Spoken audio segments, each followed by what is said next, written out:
Hey guys, finally we are back. Final beta, day 1, and what a day it was. I managed to spend like all my stamina. As you can see, I cannot refill anything anymore. I think it took me like 8 hours of gameplay to do all this stuff. It was crazy day. We managed to get some very good result. As you can see, I didn't spend any money. First buy bonus is still there. And we managed to reach, as you can see, Terrormaton Ard 3 and DokiDoki Ard 2. Level 17, very good result on day 1. I think it's arguably you cannot get better than that on day 1. You cannot get better result. And yeah, in this video we're gonna talk about how to progress as efficiently as possible, especially if you are free to play. And we're gonna talk about progress in general overall. As usual, remember to like the video, subscribe if you didn't already, and let's get into it. So, first things first, remember to always go as far as you can in the story. As soon as you unlock the story mode, which is right after the tutorial, go as far as you can, and then when you get stuck, spend all your stamina to farm whatever you need. Ideally, I didn't spend any time on limited event for now. I didn't spend any time. I did like 1-2 run here and 1 run here, but I didn't want to spend time on trial challenge. This is where you're going to spend all your stamina and all your time, which is the daily challenge. Now, depending on what you need, and you can also follow the hyperlink charter, for example, here or here, especially when it comes to farm, and also here for Lian, because you should invest into Lian. She's very great and she's very good, and also because you get all that bunch of very nice reward by playing with her. And so yeah, follow the hyperlink charter, farm what you need. It's usually either experience, module, or shell. I didn't spend that much time on shell compared to module and Animus experience. I think I spent way too much time actually on Animus experience. I didn't remember it was taking so long to level up characters. I should have spent a little bit more on JP Outpost, ideally. And so I'm gonna show you the progress here. I didn't touch Disorder and Constant. I did only Reason, Odd, Olo, all to R3, which is as far as I can go with the story and my level right now. And this is where I spend most of my stamina, I think. I was farming experience as much as possible because it takes a long time. Then Green Pursuit, I didn't really play Apate, I have no idea how you pronounce this, forgive me. But I don't really need any of this shell. I spend most of my time doing Shadowrunner for this two and JX for this one. I wouldn't really advise to invest into the blue Animus over level 10 because I don't feel like it's really worth the money and the resource, but yeah. Then for Threshold, I reach again Terrormaton Ard 3 and DokiDoki Ard 2. The main reason is that you want to farm yellow gear as fast as possible and as much as possible on day 1, and also because you want to set up your account in a way that on day 2 you can keep farming them and just build up all your character with yellow gear, because up until yellow gear is not that it's not that good of an idea to upgrade your equipment. I would say I would go to up to +5, +6 if you need it for some quest when it comes to the other color of gear, so like the blue one or the purple one. But yeah, when you actually reach yellow, then it's when you actually start to go up to +10, +12 if you want for quest and stuff like that. So I would say don't overinvest into initial gear and start to invest a little bit more on the yellow one, because the yellow one is the one that you're gonna need to build up all your character, and then you can push Nightmare difficulty. Now, this one for me is mostly for my DPS, for the Onslaught set, and then for people that roll for Tiamat, Wellspring is gonna be amazing for you. And then DokiDoki, so arguably I would say start with Terrormaton, build your DPS, then move to DokiDoki and start to farm DokiDoki more than Terrormaton, because you're gonna need the speed set, like the Swift Rush set, on almost all your character. I'm gonna show you my character later and how I build them, but my goodness, this is like almost everybody except my, I think not almost, like literally everybody except my DPS right now as Swift Rush set. So you're gonna have to farm DokiDoki a lot. And this is the team I use for DokiDoki up to Ard 2. You're gonna see in a second. And we have Obol for CC. You're gonna need CC in this mode. Maybe I'm gonna make a guide later, like a specific video about DokiDoki, but overall, just so you know, you need CC because they have a buff that can get dispelled when they have CC on them, like the enemy monster, and when they don't have that, they take more damage. So it makes the run easier because it's easier to kill them, and you want to kill them as fast as possible because DokiDoki is gonna buff them, and it's gonna become a problem if you don't kill them fast. Then we have Rilmoka. Rilmoka is the main damage dealer, as you can imagine, in this team. She is a green attribute, so she's strong against water attribute, and that's why she's an amazing pick for your selector. Still, as I mentioned before, I think Tiamat is better. That's just my opinion. And you see the tier list video, I put both Tiamat and Rilmoka at the same level, like at the same tier. But I don't know, man. I think I could change my mind, but I think I'm gonna go for Tiamat on the official. But Rilmoka did a very, very good job. I had zero problem to reach R2 with DokiDoki. Then we have Freya and Valerian have a similar role. They both heal. They're not full healer for me. Like, Freya is not a healer in my opinion. She's a buff. She's a buffer and a little bit of a healer. But mainly I use Freya for the buff and the speed that she provides to the team, to the Terrormaton. And the Valerian is a similar situation. She's like a half healer because she does have healing, but I use her mostly for the buff that she provides. So the two of them together for me count as one healer. And everything else, the buff that they do, they're absolutely amazing. Freya is an amazing character. And then we have Dinah. Dinah here is for the debuff. Now, I didn't actually use Dinah at first. I reached this point with Kazuyo de Riviere because I didn't find Kraken. I wanted to use Kraken here. I didn't find Kraken, so I used Kazuyo, but then I realized I can just farm with Dinah, and it's still easy. So I just put Dinah because I like her more. But yeah, that's the team I used and the reason behind it. And then we're gonna check the cool stuff, which is Terrormaton, because oh my god, it was not easy to reach R3 as free-to-play, let me tell you. It took me a bunch of try. But it was a huge satisfaction. So let's check the team. And again, this is like the optimal setup. Like, as far as you want to go on day one. But if you don't have 8 hours to play, that's super normal. I also don't have 8 hours to play every day. I wish I did. But I have a job. And so don't get too stressed if you cannot play as much as I did. Don't get too stressed if you cannot reach R3, you only reach R1 or R2. It's okay, you're still gonna farm yellow gear from that difficulty, so it's not a problem. Don't worry too much. This is just to show you how far you can go as a free-to-play, because in my video I said that this game is free-to-play friendly, and I still think so. And this is just to prove it, but you don't need to do as much as I did on day one. I don't want you guys to have fear of missing out and stuff like that. Just enjoy the game at your own pace. This is just to show you how far you can get. And again, now let's check the team for Terrormaton. We have Lian as main DPS. I don't think I have to explain anything. He's green, she's red. Red is strong against green. This is the best DPS you can use on day one for Terrormaton, and actually best DPS you can use for a long time in Terrormaton. And so absolutely go for Lian as your main DPS here. Then we have Dinah. Again, Dinah, other than the fact that she's also red, and despite the fact that she's built for speed, she still did a great amount of damage when she crit. And other than that, the debuff is amazing here. Like, absolutely, you have no reason not to use Dinah unless you don't find her. But again, it's an SR character, so unless you're very, very, very unlucky, you're gonna find the Dinah. And if you don't find Dinah, you can use other characters. Again, SR are not that difficult to find. Then we have Valerian.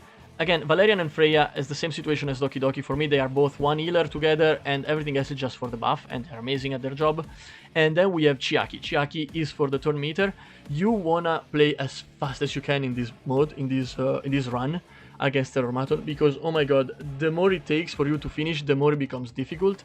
And it's so annoying because once one of your character dies, all the teams start to fall apart because you start to get extra attack, and it's such a pain in the ass.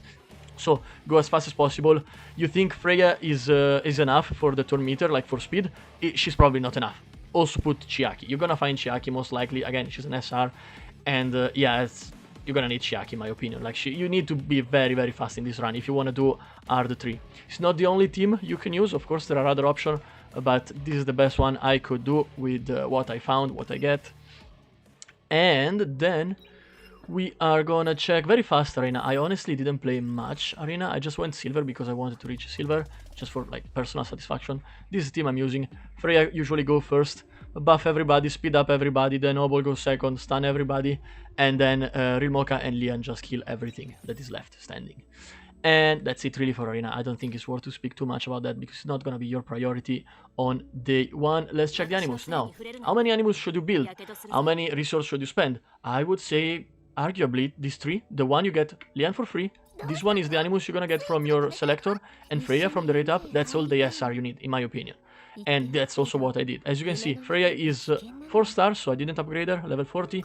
And the 2 DPS are the one I invest a little bit more, so of course 5 star, level 12, 5 star, level 26, just because Lian needed to be stronger in order to beat Terrormaton on R3, and that's really like the logic. Then for the SR, I invested into 4 of them pretty much. We have Valerian.